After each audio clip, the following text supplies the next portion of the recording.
Yeah, so welcome everybody. Today I'm actually replacing the talk of Camille Oludak, who was not able to make it today. I want to focus today on quality control of functional MRI data that I acquired at ultra-high field, mainly on 7 Tesla. So basically the 7 Tesla fMRI is providing us with novel opportunities with respect to SNR, but also with respect to the resolution that you're able to acquire with those systems. So basically with 7 Tesla fMRI, it's nowadays possible to indeed acquire functional images like 2-2 star rated images in the order of the sub-millimeter range. For example, 0.75 millimeters or 0.5 millimeters can be used for actually tracking cognitive tasks. And this is, of course, giving us a lot of more opportunities with respect to the hypothesis we can test, with respect to the scale of the analysis that we can perform. And this is just one study I want to show you today, because this is a study that has been used a lot also for validating some of the analysis technologies. So here what was done is, in this paper, there was a focus on the primary motor cortex. It was just a very small step acquired, and basically participants were asked to either tap the hand so to move and tap the hand, providing motor output and sensory input, to only move the hand without touching, to get only receive passive touch, or to do ipsilateral tapping. And this is actually providing you with very nice input, output, or combined input and output data. And this was actually then used for analyzing layer-specific analysis profiles. And what you can see is there's a very nice biphasic response here with peaks in the upper and the lower layers for the combined motor output and sensory input condition. This is a very nice paper showing that in principle you can use those sub-millimeter resolution data to really acquire a layer-specific signal change that you can then analyze with respect to, for example, distracting input from output signal flows. And this is just a very brief overview over the possibilities you have with those layer-specific data. So, for example, dissociating input from output signal flows is just one possibility. Another possibility is, for example, to look at feed-forward versus feedback processes, which also often take place in different cortical depths. There's also the possibility to look more closely into processes of perceptual sharpening, or processes that are associated with associative cognitive function. So it's just a lot of possibilities that you have in order to actually really describe the cortex in a third dimension, in the dimension of the cortical depth. And this is actually opening up a really novel area of fascinating questions. And this is why today I want to actually excite you a little bit, to jump into this novel field of 7 Tesla fMRI on the one hand, but on the other hand I also want to draw attention to a lot of artifacts that actually are caused by those kind of data, and you have to be very, very careful actually controlling those. The purpose of the talk today is therefore to provide an overview over the most critical 7 Tesla fMRI data artifacts, and I want to focus actually on those that you at the moment can to a certain extent handle using available software tools. So I'm actually trying to give you a small guideline also how to handle some of those artifacts using available software tools. An artifact, as I define it here, is, as we heard before, either something that is observed but not actually present, but actually particularly in layer-specific analysis or in looking at fMRI signals at the sub-millimeter range, you also may actually observe something that is there, but it may actually lead you to draw wrong conclusions if you don't interpret the data correctly. So it's those kind of two types of artifacts that I want to focus on today. So I want to focus on signal dropouts, geometric distortions, motion, and also changes in the zero field, layer segmentation, and vein effects. So let's just start with the signal dropouts. Signal dropouts can be a quite serious concern, particularly when you look at subscale functional imaging data. So this study here used 2-photon microscopy in rats and mice to actually see how the bold signal is dependent on the orientation of the cortical surface to the B0 magnetic field. And here what the authors did was modeling the contribution of the cortical surface with respect to the static magnetic field. Here you see this phi z angle that is actually showing you that there's a very different orientation of the different areas of the cortex with respect to this magnetic field here just shown in this vector. And you see that there is a strong dependence of the bold signal dependent on the orientation of the cortical surface to the B0 magnetic field. It can be a variation up to 40%, which is quite dramatic, I think. And this is has also been shown using real fMRI data in human subjects. So you do have this very strong influence of the orientation of the cortex with respect to the signal you actually measure, and this can, for example, lead to dropouts. If you see here those layer-specific effects I showed you before, they can really sometimes disappear in those very highly folded areas of the cortex, which can sometimes be corrected, as I show you at the next slide. So there's the different possibilities you have to actually model the contribution of the curvature or the on your bold signal. One possibility is described in this paper here. So what you can actually do is, for example, using a cortical surface reconstruction, you can model for each vertex, you can actually model the respective angle distribution that you get, and then you use it as a regressor in your model. So, for example, here it is shown that you can see that area 4 and area 2 are compared, and you see a lot more of those signal variations in motor cortex compared to the sensory cortex. So the better the delta R2 star is just showing you the difference between the 0 vector angle and the 90 degrees vector angle. And you see here, for example, in this study, using this as a regressor, that there's also a high correspondence to your FA values with respect to this parameter. Another possibility you have is a very different one. So you can also think about your sequence. So as you also saw in the previous slide, there is a particular problem in gradient echo sequences with respect to this particular artifact. And there is a lot of studies that show that there's less sensitivity towards signal dropouts for spin echo sequences, for example, because they use this second, so they actually have 2 RF pulses, and the second refocusing pulse is then to a certain extent reducing the influence of the orientation on the signal. So this is also what you see here. So spin echo sequences do have the problem of being a bit slower compared to the gradient echo, but it's still a problem, it's still a possibility, for example, for very robust block design experiments. The second aspect I want to talk about is geometric distortions, which actually pose a serious problem particularly for API data. So as you also heard before in the first talk, you can actually do those contour lines when you look at how an anatomical image and a functional image can be realigned to each other. So very often what you do, particularly in 7 Tesla fMRI studies or 7 Tesla MRI studies, is that you have a very high resolution anatomical image, which is very often giving you the subtle details of the anatomical structure you're looking at, and then you're actually acquiring an additional functional image where you then want to actually relate those data to. A particular problem that you're then facing is if the functional image is not 100% correctly overlaid to the contours of the structural image, then of course you can actually not really interpret the data anymore, particularly not at the really sub-millimeter scale. So this problem is a major problem, particularly in high field analysis, because you do want to have this really sub-millimeter precision in your data, which is actually sometimes not possible when the data are distorted, even after you apply, for example, a affine registration to the image. And one possibility we have, and that we also use at our site in Magdeburg, is to implement Pointspread function mapping into the acquisition pipeline. So what is done here is actually there is a reference scan measured directly before you measure your API sequence. And this reference scan is then used for applying a 3D Fourier transformation, and is giving you then this 3D PSF image, which is basically calculating the local shift in the distorted phase encoding dimension, creating a shift map that can then actually be used to correct your acquired API data sets.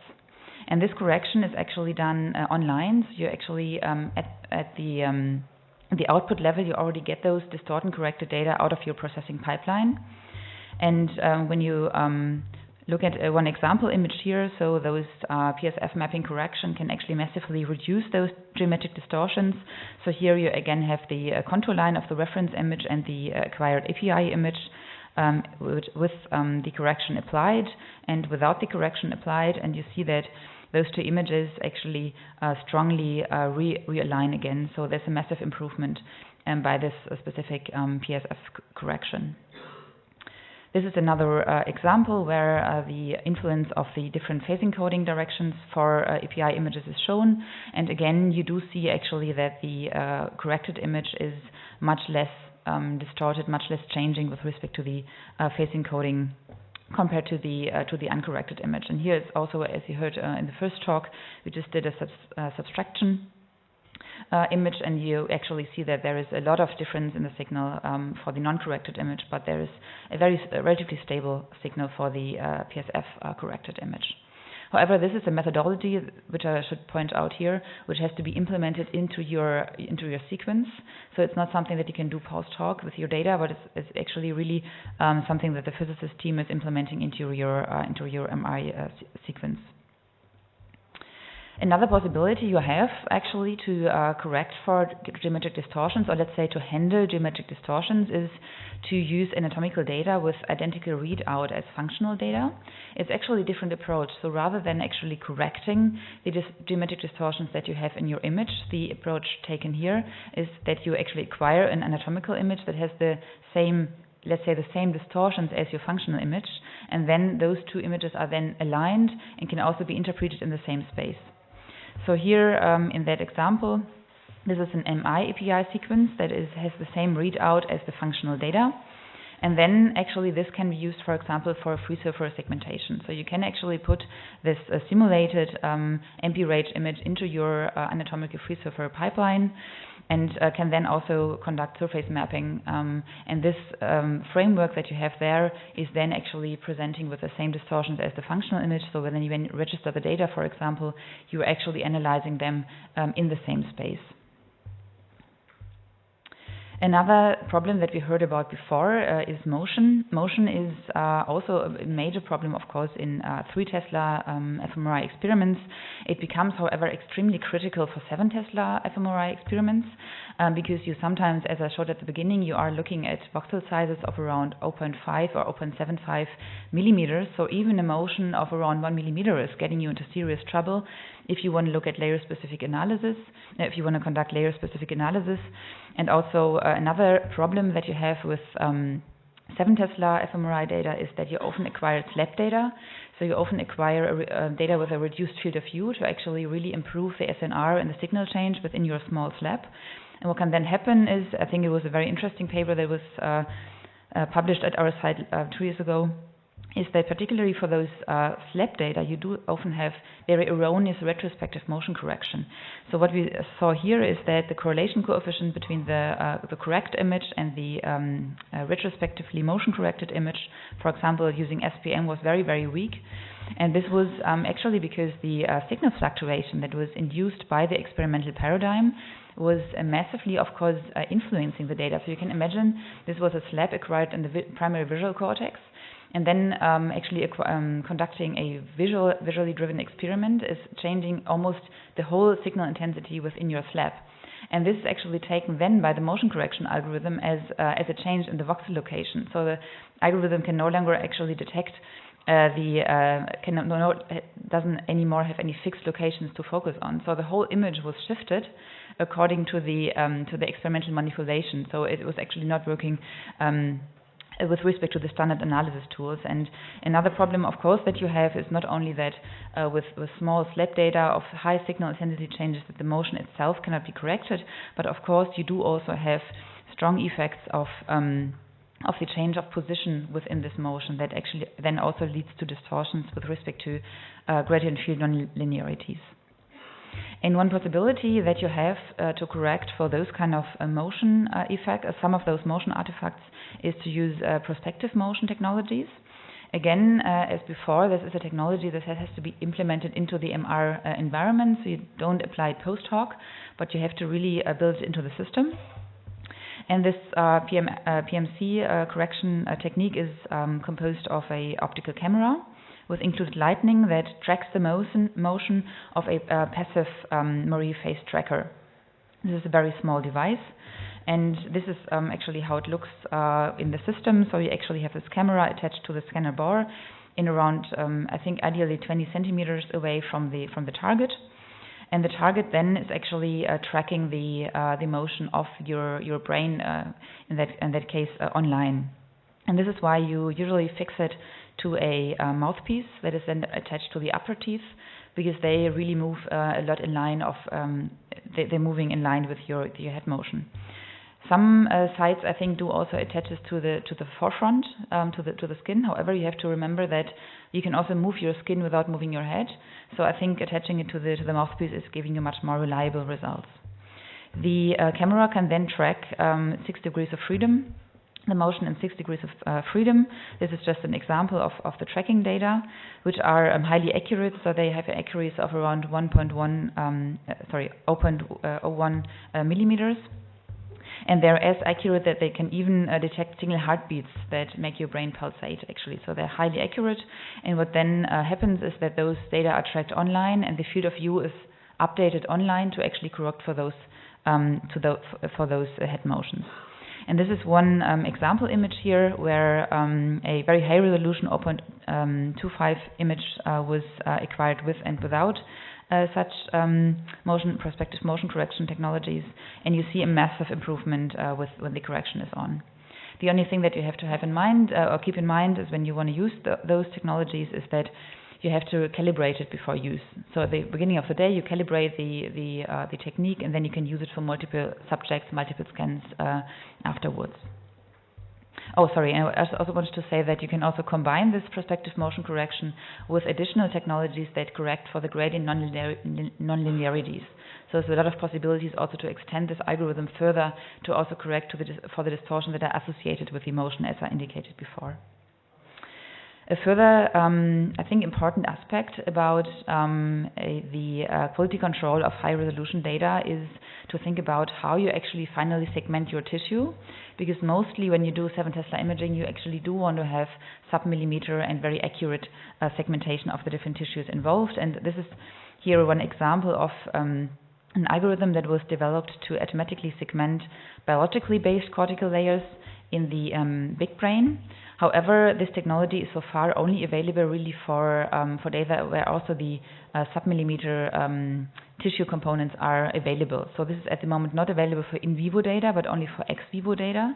So for in vivo data, actually you do have still to model the layers, so you cannot directly measure them, but you just have to rely on certain modeling technologies that are available.